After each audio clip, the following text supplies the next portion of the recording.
दोस्तों, कहा जाता है कि बीता हुआ कल तुम्हारे दिमाग में है और आने वाला कल तुम्हारे हाथों में। तो चलिए शुरू करते हैं आज की वीडियो। जैसे यहाँ पे लिखा हुआ है सरलीकरण, सिंप्लीफिकेशन। सिंप्लीफिकेशन जो सेक्शन है, उस सेक्शन से चाहे जेटेट हो, चाहे बैंकिंग हो, चाहे रेलवे हो या कोई अन्य एग्जाम हो, उसमें 2 या 4 क्वेश्चन आता ही आता है।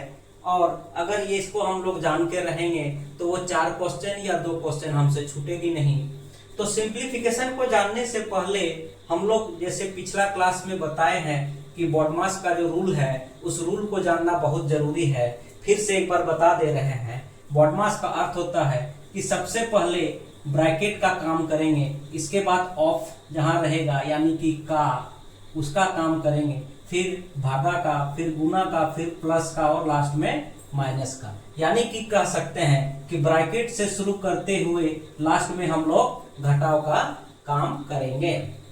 तो जैसा आप लोग देख पा रहे हैं, यहाँ पे एक क्वेश्चन लिखा हुआ है कि 18 प्लस ब्रैकेट में है 44 माइनस 13 और यहाँ माइनस में है 35 और भगा 7। तो इसको हम लोग कैसे सॉल्यूशन करेंगे? तो हम लोग बॉडमास के रूल को फॉलो करेंगे और हम लोग इसका सॉल्यूशन करते हैं। जैसे यहाँ 18, यहाँ प्लस को रहने देंगे, पहले ब्रैकेट का काम होता है तो यहाँ का काम करेंगे।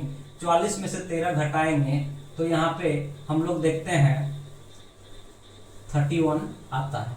और जैसे है उसी तरह क्वेश्चन को हम लोग लिख लेते हैं। इसका काम कर लिए हैं, अब हमारी बारी है डिवाइड का काम करेंगे।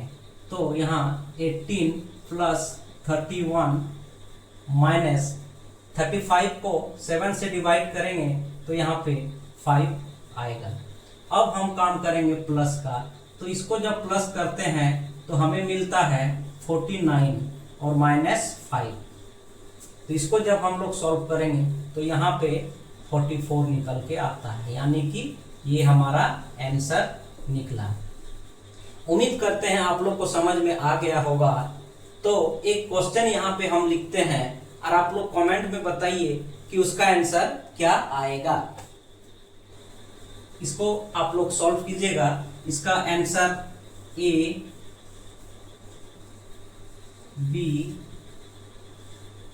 सी और डी, इनमें से इसका आंसर क्या है आप लोग कमेंट में बताइए। और आज की क्लास को यही समाप्त करते हैं। धन्यवाद।